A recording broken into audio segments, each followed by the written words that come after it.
क्या आपको पता है आपका बैंक बैलेंस डिसाइड नहीं करता कि आप अमीर हो, गरीब हो या मिडिल क्लास हो। ये डिसाइड होता है जिसे इंग्लिश में कहते हैं माइंडसेट, या हिंदी में हिंदी में उसे मानसिकता कहते हैं, बट हम मानसिकता वर्ड यूज नहीं करेंगे, थोड़ा भारी हो जाएगा। हम यूज करेंगे वर्ड सोच का, सिंपल सोच। तो अपनी सोच है वो डिसाइड करती है कि हम अमीर है, गरीब है या मिडिल क्लास है। क्योंकि आपने देखा रहेगा, जैसे मैं आपको एक एग्जांपल देता हूं, आप ऑनलाइन चेक करेंगे स्टैटिस्टिक्स वाइज, जो भी लॉटरियां जीतते हैं उसमें से 90% लोग 1 या 2 साल में फिर से कंगाल हो जाते हैं। मतलब 10 में से 9 लोगों जिसने करोड़ों रुपए लॉटरिया में जीते हैं वो फिर से 1 या 2 साल में जीरो हो जाते हैं। और दूसरे ही साइड पे कुछ ऐसे लोग हैं जिन्होंने करोड़ों कमाए, जीरो हो गए, फिर से करोड़ों कमाए। राइट, जैसे राष्ट्रपति डोनाल्ड ट्रंप, अमेरिका के राष्ट्रपति डोनाल्ड ट्रंप, जब उन्होंने स्टार्ट किया था तब जीरो पे थे, फिर उन्होंने बिजनेस बड़ा किया, बिलियनर बने। बिलियनर बनने के बाद वो फिर से जीरो बने, फिर से बिलियनर बने, फिर से जीरो पर आए और अभी बहुत ज्यादा बड़े बिलियनर बन गए हैं। तो what is the deciding factor? The deciding factor पैसा नहीं है, डिसाइडिंग फैक्टर हमारी सोच है।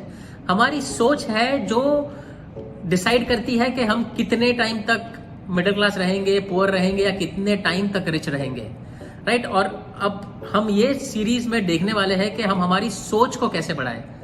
और ये इसलिए जरूरी है बिकॉज आप देखेंगे जब भी रिसेशन का टाइम आता है, डिप्रेशन का टाइम आता है, जब भी इकोनॉमी स्लम्प करती है या नीचे जाती है, तभी पैसे वाले लोग और पैसे वाले बन जाते हैं, मिडिल क्लास वाले वही रहते हैं या गरीब बन जाते हैं। तो ऐसा क्यों है?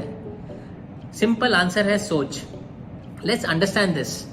ये अंडरस्टैंड करने के लिए मैं आपको सबसे पहले 2 सिंपल चीज का डेफिनेशन बताऊंगा, एसेट और लाइबिलिटी। और बहुत ही एक लाइन में उसको डिफाइन करूंगा, एक लाइन में। और ये मैंने सीखा है, एक बहुत ही बढ़िया बुक है जिसका नाम है rich dad poor dad by Robert Kiyosaki, one of my favourite books of all time. इस बुक में रॉबर्ट कियोसाकी ने कहा है कि जो भी चीज आपके जेब में पैसा डालता है उसे एसेट बोलेंगे। एक लाइन में, जो चीज आपके जेब में पैसा डालता है वो एसेट, जो चीज आपके जेब से पैसा निकालता है वो लाइबिलिटी। सिंपल, एकदम सिंपल डेफिनेशन। ओके, अब 3 टाइप के जो लोग होते हैं, पुअर, मिडिल क्लास और रिच, इस एसेट और लाइबिलिटी को कैसे यूज करते हैं। Let's start with poor first. तो पुअर लोग जो होते हैं, सोच में पुअर, बैंक बैलेंस में नहीं, सोच में पुअर, उनकी जो इनकम आती है, उनकी इनकम पूरी की पूरी एक्सपेंसेस में निकल जाती है। बेसिक रोटी कपड़ा मकान में हमारे पूरी इनकम, जो हमारी सैलरी होती है, खत्म हो जाती है। राइट, तो जितना इनकम उतना ही एक्सपेंस, और हर महीने वैसे ही चलते जा रहा है। एक मिडिल क्लास आदमी है, वो क्या करता है, वो पैसे कमाता है और उससे लाइबिलिटीज खरीदता है, ये सोच के कि वो एसेट है। Please understand this again. एक मिडिल क्लास आदमी लाइबिलिटीज खरीदता है ये सोच के कि वो एसेट है, और फिर उस लाइबिलिटी का कर्जा चुकाने के लिए वो जिंदगी भर मेहनत करता है, जिंदगी भर। साउंड्स थोड़ा confusing, right? Let me give you an example. और यहां पर मैं आपके बहुत सारे मिथ तोड़ने वाला हूं। आप लोग जिस घर में रह रहे हो वो एक एसेट है या लाइबिलिटी? सोचिएगा, आप जिस घर में रह रहे हो वो एसेट है या लाइबिलिटी? बहुत लोगों को लगता है कि मैं जिस घर में रह रहा हूं, अगर वो आपका खुद का घर है तो वो एसेट है। एक्चुअली नहीं है। Right, remember the definition. Asset का मतलब क्या है? जो चीज आपके जेब में पैसा डालेगा वो एसेट, जो चीज आपके जेब से पैसा निकालेगा वो लाइबिलिटी। तो आप जिस घर में रह रहे हो वो घर आपके जेब में पैसा डाल रहा है? बिल्कुल नहीं।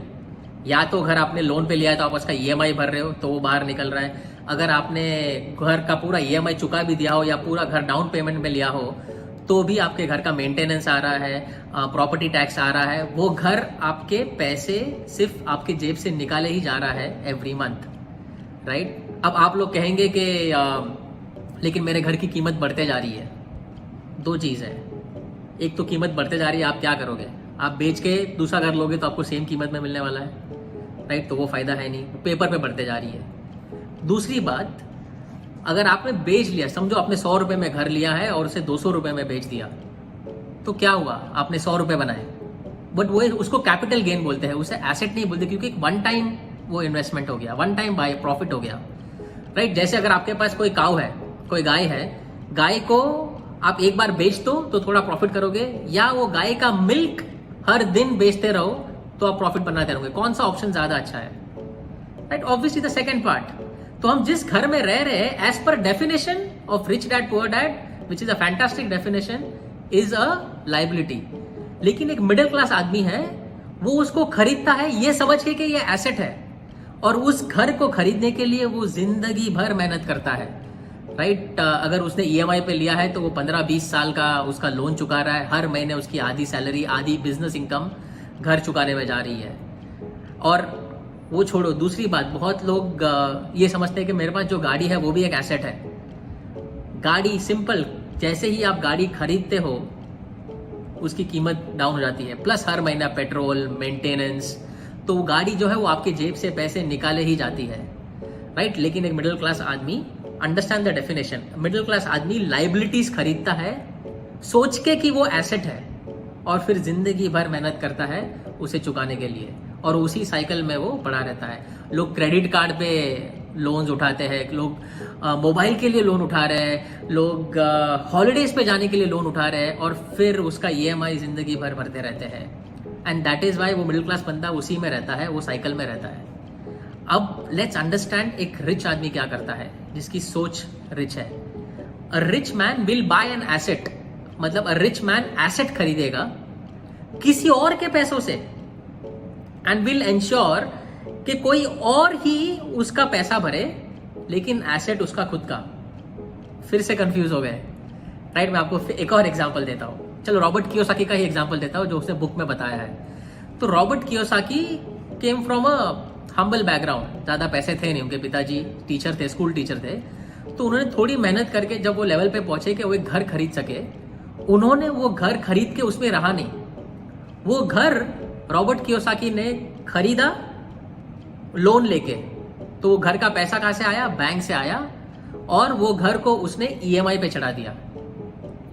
वो ईएमआई पे चढ़ गया। अब उसका जो टेनेंट है वो ईएमआई भर रहा है, वही ईएमआई से वो टेनेंट है वो रेंट भर रहा है, सॉरी, और वही रेंट का पैसा बैंक के ईएमआई में जा रहा है। और वो टाइम पे जब उसने स्टार्ट किया था, बैंक का ईएमआई रेंट से थोड़ा ऊपर था, बट 1 या 2 साल में ईएमआई उतना ही रहा, लेकिन रेंट बढ़ते गया। एक टाइम आया जब रेंट ईएमआई से ऊपर चला गया, और फिर वो घर उसके लिए एसेट बन गया। वो घर अब उसके जेब में पैसे डाल रहा है। फिर उस घर के नाम पर उसने दूसरा घर ले लिया, एंड सेम चीज किया, उसमें रहा नहीं, वो रेंट पे चढ़ाया। ये करते करते आज के डेट में रॉबर्ट कियोसाकी के पास 6350 घर है जो रेंट पर है। आप सोचिए उसको मंथली रेंट कितना आता रहेगा। चलो, ये तो रॉबर्ट कियोसाकी, मैं आपको एक प्रैक्टिकल लाइफ मैंने देखा हुआ एग्जांपल बताता हूँ। 2004 में जब मैं इन्फोसिस में था, मैं एक फ्रेंड था सचिन करके, उसने, और वो टाइम पे पुणे में था मैं, हिंजवाड़ी जस्ट डेवलप हो रहा था, डेवलप हुआ नहीं था। तो उसके आउटस्कर्ट्स में उसने एक 3 BHK लिया। वो 3 BHK का कीमत था 25 लाख रुपए, क्योंकि वो आउटस्कर्ट्स में था। उसने अगेन बैंक लोन से लिया, बैंक का ईएमआई लगभग 25,000 था महीने का।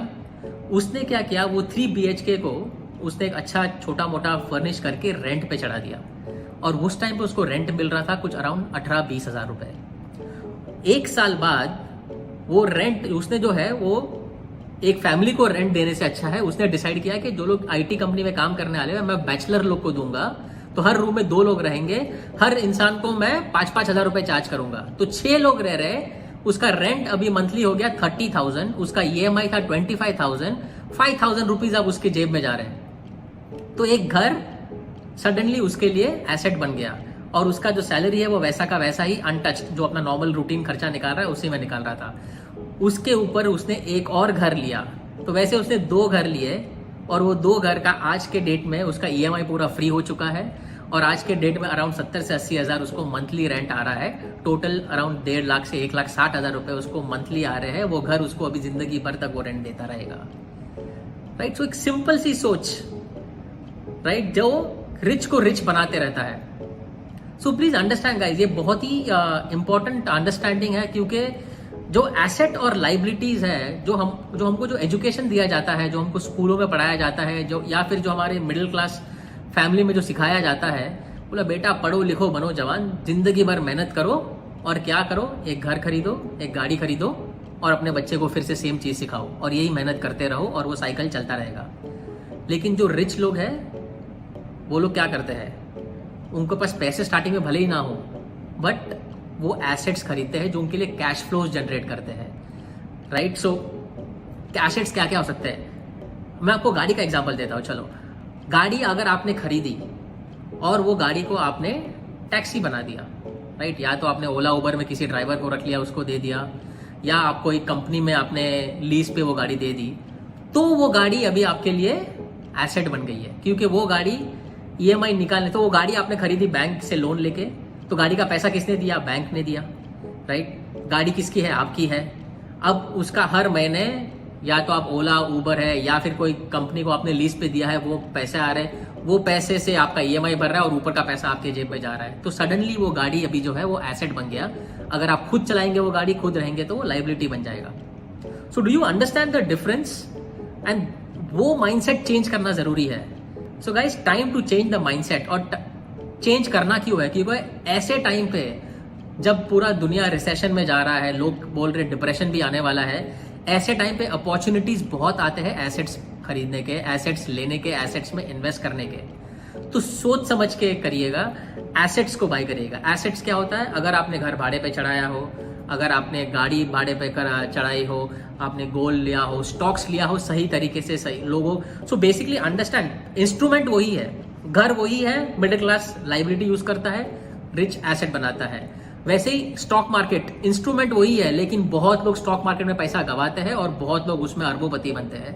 So again, the way you use it, right. So stocks हो गया, बॉन्ड्स हो गया, फिक्स्ड डिपॉजिट्स हो गए, गोल्ड हो गया, सिल्वर हो गया, हाउस, कार ऑन रेंटल, ये सारे एसेट्स है, but you have to use it well, right. So this is a time जिसमें आपको बहुत मौके मिलने वाले हैं, बहुत अपॉर्चुनिटीज मिल रहे हैं। So make the best use of it. आज हमने समझा एसेट और लाइबिलिटी में डिफरेंस। नेक्स्ट एपिसोड में हम समझेंगे कि एक एम्प्लॉय, एक छोटा बिजनेसमैन, एक बड़ा बिजनेसमैन और एक इन्वेस्टर, इन 4 लोगों की सोच में क्या फर्क है, और इन 4 लोगों की सोच में फर्क की वजह से वो कहाँ पहुंच सकते हैं लाइफ में, right. So see you soon, have fun, and if you like this series please subscribe करिए और बेल नोटिफिकेशन पे भी करिए, आपको मैसेजेस नोटिफिकेशन आते रहेंगे। Thank you very much, have a great week ahead. Thank you.